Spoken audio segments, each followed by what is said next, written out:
Thank you very much. I'm very pleased to be here together with you, all of you. And I would like first to thank a lot IFOAM Europe for having invited me to this conference, and also, of course, Interbio, Nouvelle-Aquitaine.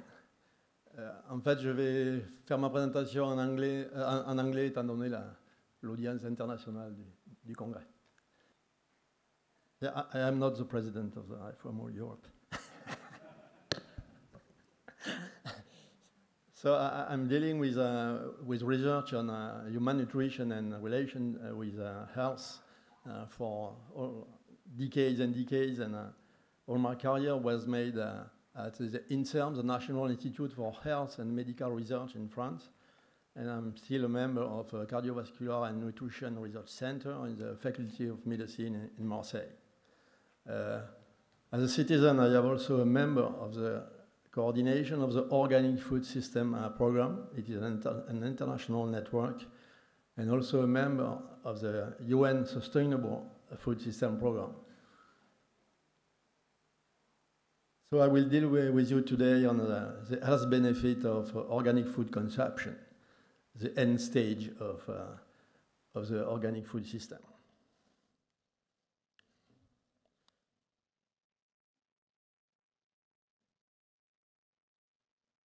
To start, to give you the frame of what we are discussing today. Reminding you the definition of sustainable diet. It has been raised in 2010 at the headquarters of the FAO in Roma. I took part of this definition, and I was very happy we were able, by consensus, to raise it. It says that sustainable diets are those diets with low environmental impact, which contribute to food and nutrition security and to healthy life for present and future generations. Sustainable diets are protective and respectful of biodiversity and ecosystems, culturally acceptable, accessible, economically fair and affordable, nutritionally adequate, safe and healthy, while optimizing natural and human resources. You can see that's a big program. It is now the reference for the UN system in terms when you are talking about sustainable diet. As you can see, you can identify a lot of keywords which are basically in the definition of organic farming and organic consumption. So based on this definition, it is clear that we need to move toward sustainable diet and sustainable food system. It is a very urgent need due to the food insecurity problem worldwide, nutrition-related diseases, and ecological changes and damage. So that means we need three things. First, sustainable food production system. The best one is organic production. We need high food quality and safety. Organic production seems to reach this goal. And also we need sustainable food pattern, dietary patterns for consumers. If we consider these three blocks of needs, we could expect to achieve some goals for humankind and together planetary health. That's a concept, the new concept of the UN system called One Health. So looking at organic food consumers, regarding food quality, we have a lot of scientific data, several hundred of comparative studies comparing the content in nutrients of organic food compared to conventional foods. And based on meta-analysis published since 2010, it is clear that there is some advantages in organic foods. In animal foods, it is a presence of more beneficial polyunsaturated fatty acid. In plant foods, more antioxidants of various families, and also for safety, due to the much less important chemical contamination by chemical pesticide residues and nitrate. If we look at at consumers of organic foods. Up to now, we had only very small scale studies describing the profile of organic consumers. We have very little information about actual food and nutrient intakes and diet-related health indicators. So to fill this gap in terms of public health and also sustainability, with my colleagues in Paris, we aim to use a very large Nutrinet Santé cohort study to provide large-scale relevant scientific evidence.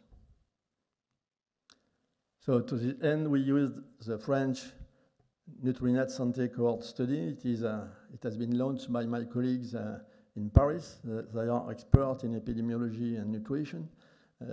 This group is led by Serge Herberg.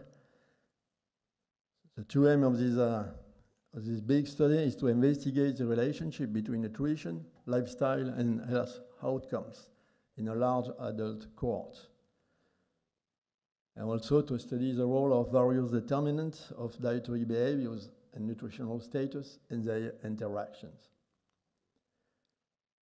So this large perspective, it is a prospective cohort study. That means people engaged in the cohort are followed for a decade at least. It started in 2009. To date, in the database, we have 170,000 adults. It is one of the most important cohorts in the world in the general population. Of course, everything is done through a web-based questionnaire and a dedicated secured interface. We have the address of the web address of the study. We are also able to collect in 20,000 people sample of urine and blood in order to be able to make some analysis necessary for some projects. Of course, we are registering everything occurring during the follow-up, and especially we are registering in the database all the important health outcomes, and these health outcomes are validated by a medical committee. Of course, we have set a huge database, and in addition to the data specifically collected on the cohort, we are crossing our database with other databases related to processing of food, to impact on the environment, to pesticide residues, and also economical data like purchase cost of food. I will focus today on the health aspect. So just an example on when you are connected to the web interface, you can fill questionnaire about food you eat, drinks you drink during days, with extremely detailed data. For example, for each food you indicate, you have the option between 7 different sizes of the portion. Just an example, we have questionnaire about physical activity and sedentary behavior, about socioeconomics of the individual and the family, and lifestyle. We have registration of anthropometric data, self-perception, behavior, and a very big questionnaire about health. So everything is done every year at least. So within this very large project, we raised the BioNutrinet project with important financial support from the Ministry of Research. So the specific aim of this project was to describe organic food consumers, investigate the relationship with dietary pattern, food pesticide exposure, health outcome, some economical aspects, and also impact on resources and climate.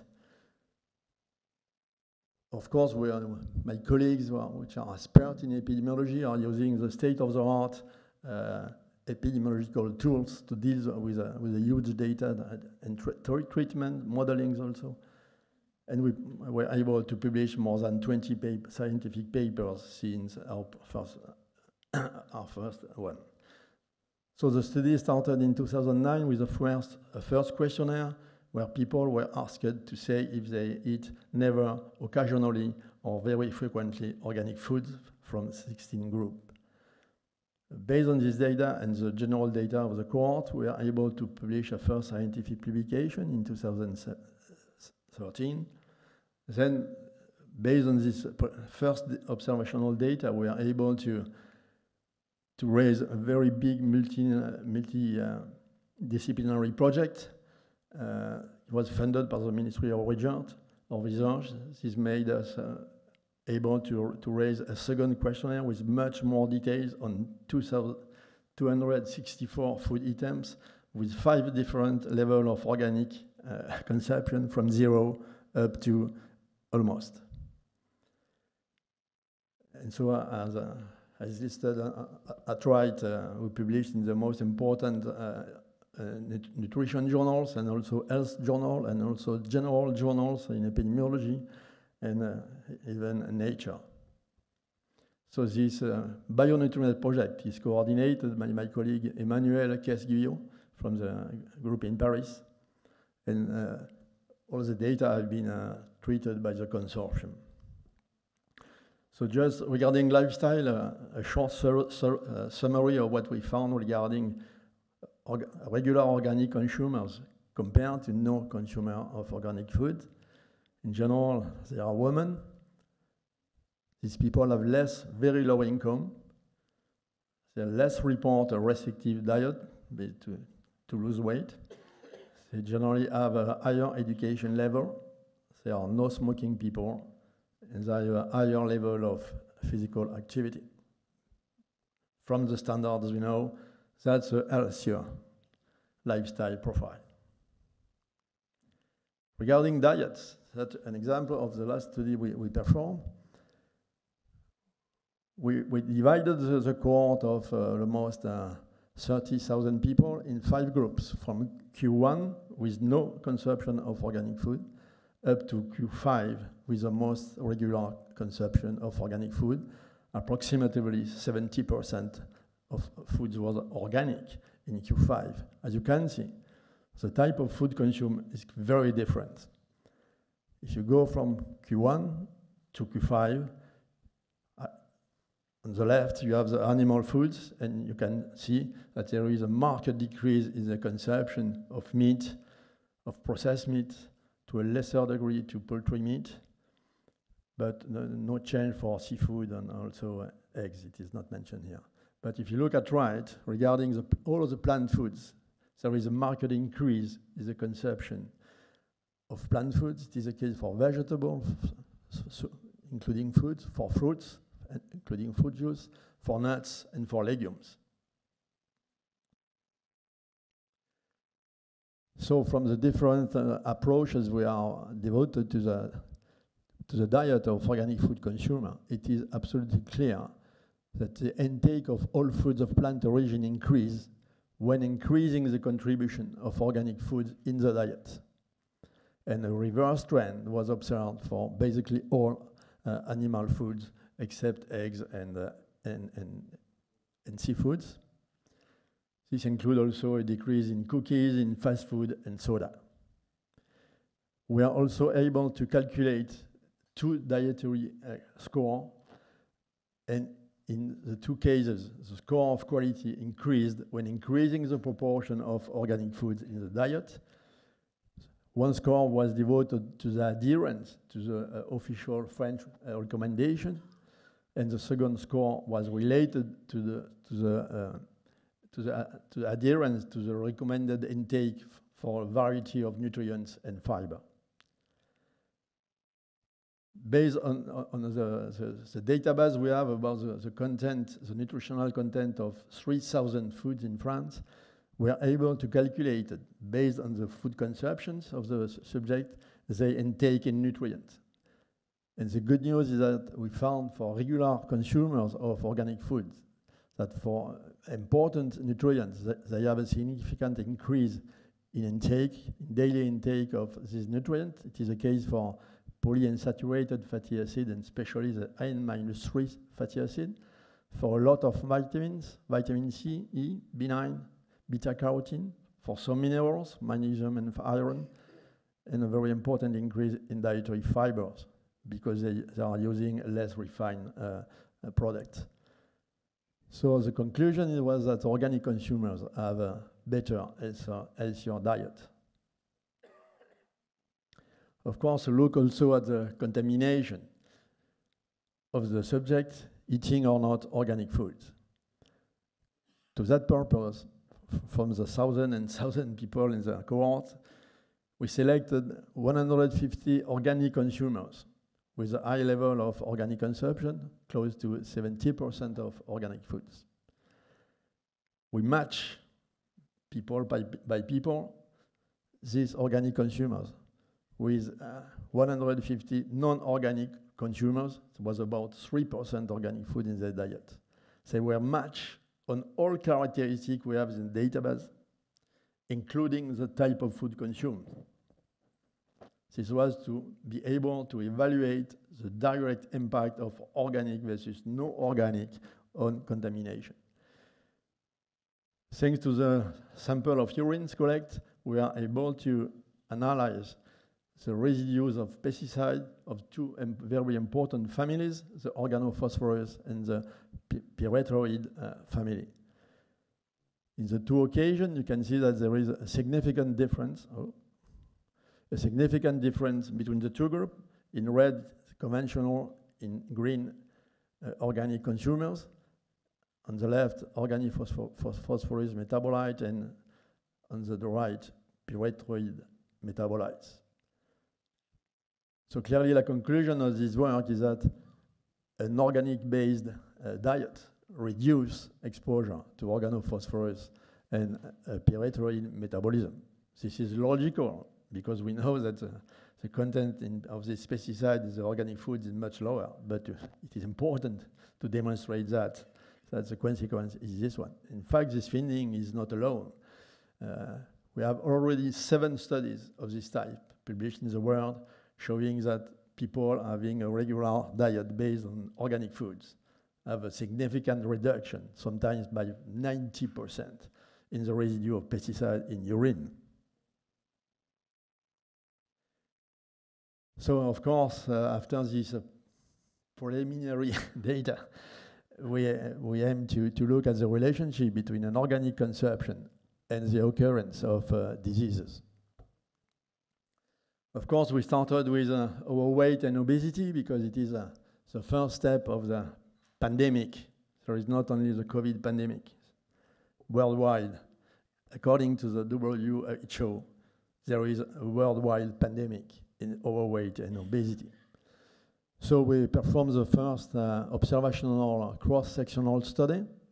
At a given time point, we compared regular organic consumers with no organic consumers. We are able to work on 54,000 subjects, 77% of women, with a mean age of 46 years. Just to provide you with a key result, we demonstrated that a high consumption of organic foods is significantly associated with a marked reduction from -36 to -62% in the risk of getting overweight or obesity, both in male and female. Of course, to get this data, we have adjusted all the data with all the confounders, the other variables that could affect the development, of course, of overweight, of obesity, like physical activity, type of food consumed, and so on and so on and so on. The good news also is that the study has been replicated in 2 countries. One in Germany, published in 2015, and one in the USA, published in 2020. So there have been only 3 studies dedicated to this topic, and the 3 studies indicate a significant reduction. In fact, we would like to do better. So the next step was to make a prospective study. That means a follow-up of the people during time to look at the occurrence of overweight and obesity. We are able to work on 62,000 people, and we made a 3-year follow-up. That's a rather short follow-up for developing such a problem like overweight or obesity, but we are happily surprised to see that even with after a short time of follow-up, it was possible to show significant difference in the occurrence. So we made 4 groups from these 62,000 subjects, from basically no consumption of organic food up to Q4, with about 70% organic food in the diet. In gray, in the column in gray, it is no organic food consumed. In green, at right, that's the most important, organic food consumption. You can see a stepwise decrease of the occurrence of overweight and obesity after 3 years when increasing the consumption of organic foods.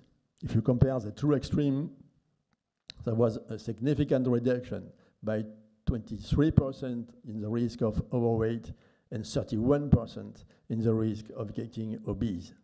Of course, this was obtained after adjusting for all confounders.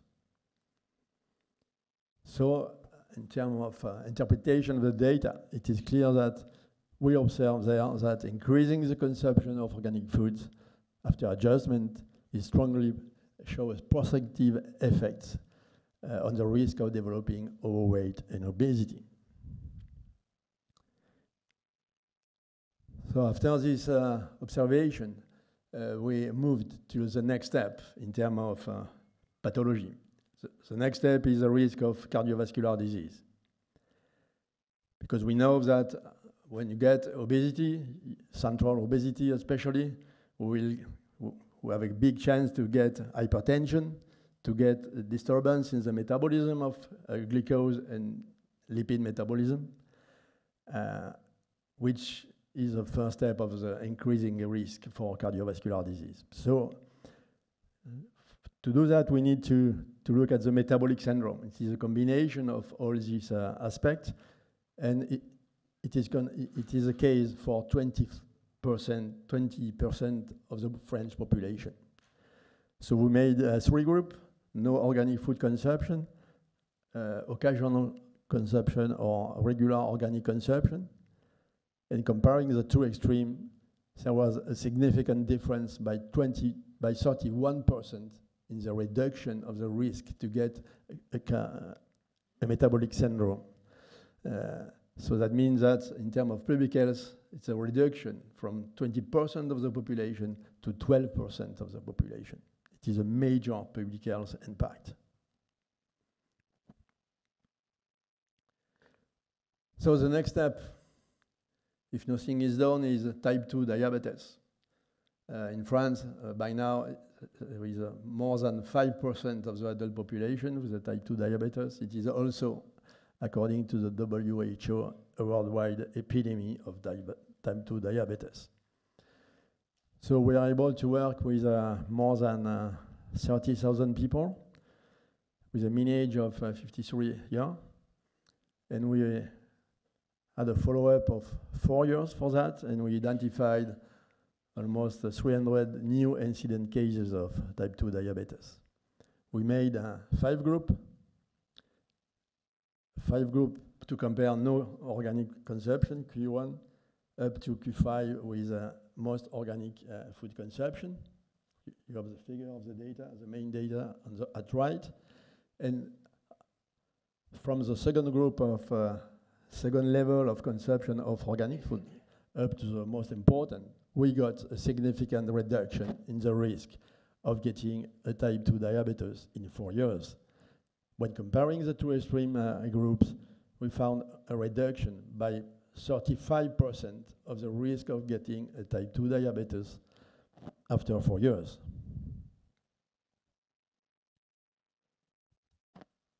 Also, our colleague in the United States, based on the NAINS cohort, which is a reference cohort in the United States for this kind of study, they showed also that adults in the USA consuming the most organic foods have a reduced risk to get a type 2 diabetes by minus 20%, and the most consumer of organic food got a reduction by 24%. So finally, we look at cancers. Of course, it was necessary to look at this very, very increasing and important pathology. As we have different type of cancer, it is a much complex approach than for the rest. So we work on 8 different cancer types. We started working with 70,000 people with a mean age of 44 years, which is rather young, and the follow-up was for 4.6 years.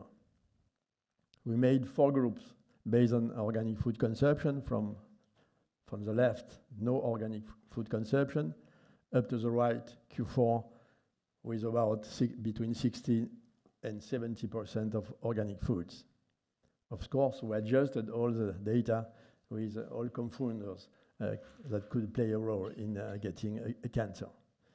As you can see, when increasing the organic food consumption, there is a decrease in the risk, which became significant with the most important organic food consumption, with a significant reduction by 25% of the risk of getting a cancer. We could calculate that each increment of 15% in the proportion of organic food in the diet was associated with a reduced risk of getting a cancer by 8%. The study has been published in the JAMA, which is one of the 3 most important worldwide medical journals. Looking at the specific site for cancer, we identified very significant difference for 3 types of cancer. It was almost significant for breast cancer in women in general, but we found a marked significant reduction for the postmenopausal breast cancer by 34%. And for lymphomas, total lymphomas or non-Hodgkin lymphomas, we got an extremely marked difference with a reduction around 80% of the risk. For skin cancer, we're also very close to significance, but we need more data and more follow-up to identify a significant difference. So just to inform you that another study has been performed, but with less quality in collecting data, that showed in Great Britain a reduction by 20% of the risk of lymphoma in women having a diet containing some organic foods. So the 2 only studies performed in the world on that topic show significant reduction for lymphomas, which is a cancer of the lymphatic system. And it is a kind of cancer mostly associated with the use of pesticides. So it is not by chance, we can say. So of course, at the end of all our papers published, in the discussion, we raise the hypothesis. We raise the hypothesis that this big difference in occurrence of pathologies, including overweight and obesity, could be due to a much lower exposure to pesticides, because we know that the scientific literature regarding the known relationship between exposure to pesticide and health, and especially in farmers. So we have published recently, the last one was this year, to test directly this hypothesis. In the first study, based on the data we have observed in postmenopausal women, we are able to work on 13,000 postmenopausal women, which were followed for almost 5 years. And we questioned what's the occurrence of new breast cancer linked to exposure to pesticide. In a second study on 33 adults, followed also for about 6 years, we questioned about the occurrence of new type 2 diabetes linked to the exposure of pesticide. To be able to ask the question, we need to be able to calculate the exposure to pesticide brought by food. So we are unable to get the official data from France, but we are financed by the Ministry of Research in France. So after important search, we find a database available in Germany. It is a reference database for pesticide residue in foods at the European Union level. And unfortunately, this database contains a lot of data on conventional foods, but also on organic foods. So we crossed our database with the database of the of the Cuvas from Germany, and based on crossing this data, we are able to calculate food by food, individual by individual, the exposure to 25 pesticides. We selected these 25 pesticides because it was impossible to work with the whole database. Okay. And so using computers and algorithms, we are able to identify which mix of pesticides could be associated in increase or decrease due to the exposure to pesticide to these two pathologies. Just to give you the result published in the most important journals in the world, the people exposed the lowest to a mixture of pesticide was associated with a significant reduction of the risk of breast cancer and the risk of type 2 diabetes. In contrary, the people with the highest exposure to synthetic pesticide mixed was associated with a significant increase of risk of breast cancer and type 2 diabetes. It was the case especially for women.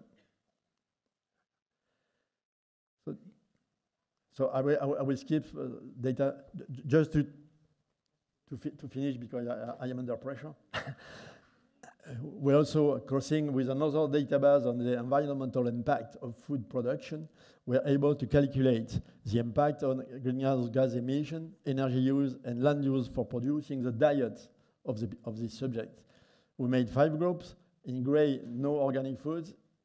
In green, Q5, mostly organic food. And as you can see on the cartoon, increasing the consumption of organic foods lead to a marked reduction in greenhouse gas emission, energy use for producing, and land use for producing. So just to conclude, our study has shown that organic consumers have some specific traits. They have a healthy dietary pattern based on plant foods that best fit with recommendations and nutrient intakes. They are markedly less overweight and obese, with a lower cardiovascular risk, type 2 diabetes and cancers. They ingest less pesticide-contaminated food. They have significantly less pesticide in urines, and they have less impact on natural resources and greenhouse gas emission. Thus, they show a better compliance with a sustainable diet concept raised by the FAO and the new UN One Health concept.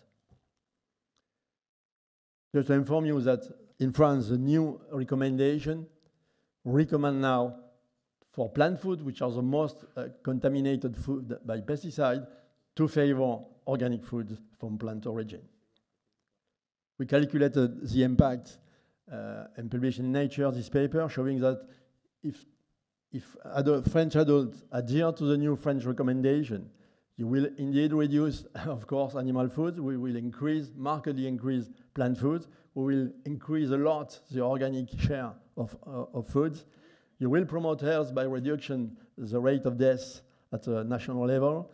You will improve the protection of resources and environment, and that is obtained with a very small increase in the cost, in the daily cost of food, which is 0.9 euro per day per people.